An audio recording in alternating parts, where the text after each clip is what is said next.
Bonjour, chapitre P11, où l'on s'intéresse au mouvement des satellites et des planètes. Alors, l'interaction gravitationnelle, un petit rappel de premier S, et on vous donne l'énoncé de la loi de gravitation universelle. Donc, deux corps ponctuels, A et B, Alice et Bob, deux masses respectives, grand M et petit m, situés à la distance petit r l'un de l'autre, s'attirent respectivement avec des forces F de A sur B et F de B sur A de valeur commune F, proportionnelle à chaque masse et inversement proportionnelle au carré de la distance qui les sépare. Ces deux forces ont même direction et des sens opposés. Donc on va représenter ça sur un schéma.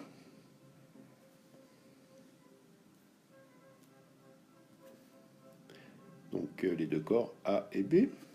Grand M pour A, le plus massif, et petit m pour B. Donc ici, on oriente généralement U, le vecteur UAB, c'est le vecteur orienté du corps le plus massif vers le moins massif. La distance petit r qui sépare les deux corps et les forces qui s'exercent sur chaque corps. Alors, F de A sur B est l'opposé de moins F de B sur A. Et donc là, j'ai bien le signe négatif puisque F AB et UAB sont de sens opposés. D'accord. UAB est ici, pardon, et F de A sur B ici. Les unités, attention, R doit être en mètres et non pas en kilomètres. Erreur habituelle. Alors, mouvement d'un satellite. Référentiel d'étude. Alors, dans le cas des satellites terrestres, le référentiel d'étude est le référentiel géocentrique. Sinon, référentiel planétocentrique dans les autres cas. Marsocentrique, etc. Ils sont tous supposés galiléens. Sinon, on ne peut pas appliquer les lois de Newton. Alors, application de la deuxième loi de Newton. Le système étudié est un satellite de masse petit m en mouvement circulaire autour de la Terre. Alors, on va montrer dans un premier temps que le mouvement du satellite est uniforme. C'est une question qui tombe assez souvent au bac. Ça arrive. Alors, on effectue un bilan des forces. Donc la seule force qui s'exerce sur le satellite est la force de gravitation, c'est-à-dire celle exercée par la Terre sur le satellite. Donc F de Terre sur le satellite, je la note F, vecteur F, pour simplifier. Donc à un instant de date t quelconque, on applique la deuxième loi de Newton.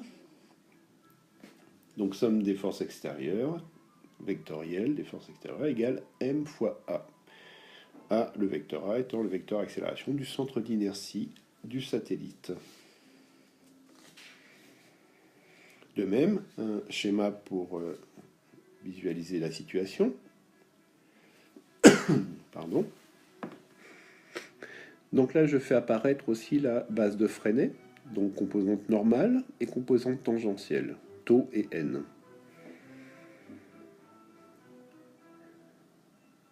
Donc je vous rappelle que le repère de Freinet est un repère qui est lié au satellite et est mobile.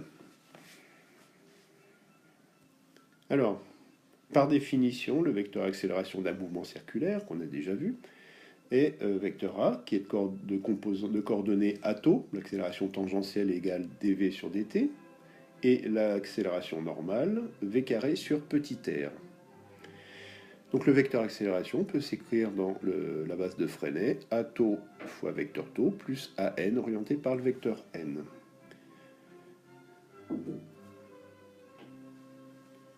Alors j'exprime la force de gravitation dans le repère de Freinet comme n égale moins UTS. F s'écrit désormais G fois grand M fois petit m sur R carré orienté par petit n. Donc on remarque que F, la force de gravitation, n'a pas de coordonnées selon taux. Je note 1 cette relation. D'accord. Donc on a F, égalé, somme des forces égale MA, donc F égale MA. Par identification selon taux, on a A taux égale dV sur dt est égal à 0, donc par intégration, on aura V égale constante. Conclusion, dans l'approximation d'une trajectoire circulaire, le mouvement d'un satellite est uniforme. Alors, maintenant, le vecteur accélération du satellite est qualifié de radial et centripète. Radial puisque selon un rayon et centripète puisque dirigé vers le centre.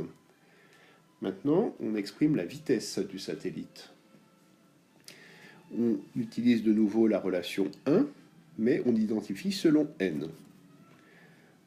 Donc, ce qui veut dire que dans un exercice de bac, si on suppose que le mouvement est circulaire uniforme, on arrive directement à cette identification. Alors, donc, on a l'égalité g fois grand M fois petit m sur r carré est égal à mv carré sur r, d'où l'expression de la vitesse, v égale racine de g fois grand M sur petit r. Et on remarque que la vitesse du satellite est indépendante, ne dépend que de la masse de l'astre attracteur. Il ne dépend pas de la masse du satellite.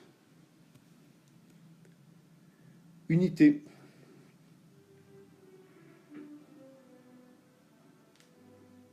Donc V en mètres par seconde et R en mètres. Attention.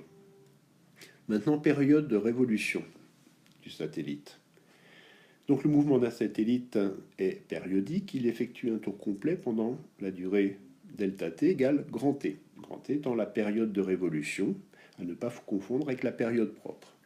Par exemple, la période propre de la Terre, c'est 24 heures, et la période de révolution de la Terre autour du Soleil, c'est 365,25 jours. Donc on avait égal grand L sur grand T, avec L qui est la longueur de... En fait, c'est le périmètre de l'orbite. Donc 2π fois petit r.